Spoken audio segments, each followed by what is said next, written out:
ꯊꯥ ꯑꯁꯤꯒꯤ 13ꯀꯤ ꯅꯨꯃꯤꯗꯥꯡꯗ ꯃꯅꯤꯄꯨꯔ ꯄꯨꯂꯤꯁꯀꯤ ꯁ꯭ꯄꯦꯁꯦꯜ ꯀꯃꯥꯟꯗꯣꯒꯤ ꯇꯤꯝ ꯑꯃꯅ ꯏꯝꯐꯥꯜ ꯏꯁꯀꯤ ꯀꯣꯡꯕꯗꯒꯤ ꯈꯨꯠꯂꯥꯏꯒ ꯀꯣꯟꯅꯅ ꯐꯥꯈꯤꯕ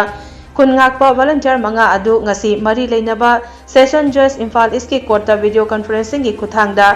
ꯄꯨꯊꯣꯛꯂꯕ ꯃꯇꯨꯡ ꯂꯨꯄꯥ ꯂꯤꯁꯤꯡ 50-50ꯒꯤ ꯄꯤꯑꯥꯔ ꯕꯣꯟꯗ ꯕꯦꯜ ꯄꯤꯗꯨꯅ ꯊꯥꯗꯣꯛꯈ꯭ꯔꯕꯁꯨ ꯄꯨꯂꯤꯁꯅ ꯃꯤꯑꯣꯏ 4ꯈꯛ ꯊꯥꯗꯣꯔꯛꯂꯦ ꯃꯤꯑꯣꯏ ꯑꯃꯅ NIAꯅ ꯑꯃꯨꯛ ꯍꯟꯅ ꯐꯥꯖꯤꯟꯗꯨꯅ ꯒꯨꯋꯥꯍꯥꯇꯤꯗ ꯄꯨꯈ꯭ꯔꯦ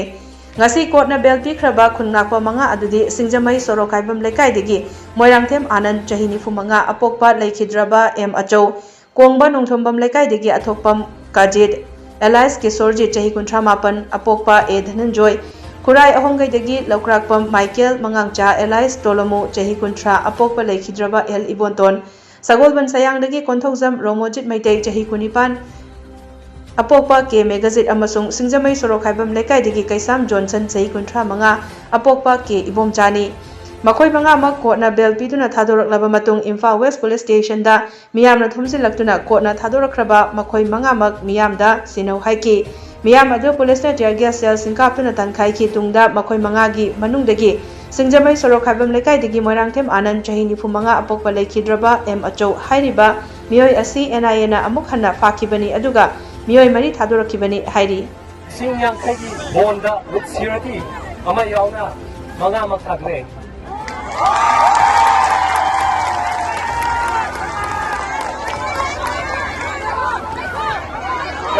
यामो को ताबी कंडीशन मदि खब कोन थने हमें को कंडीशन दि एक्यूज कुनिमा इन्वेस्टिगेशन तवसिदा मतिंग पांगनी अनि सुबह कंडीशन ना एक्यूज से आयो ना तक एनी इन्वेस्टिगेशन ऑथोरिटी ममांगदा अवेलेबल होगनी लेगनी हैबको अदगी एक्यूज ना प्रोसिक्यूशन विनेस तक कोर्ट की विनेस अमता इन्फ्लुएंस तौर हैबा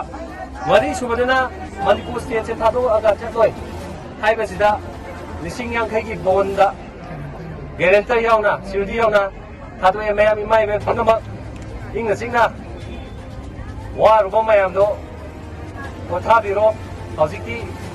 इमा इबेन होई मैम होना बिना अजी तंदु लेता दबल लेरंबो पुंसीदो मो हजना मैम पन होना मिनरसी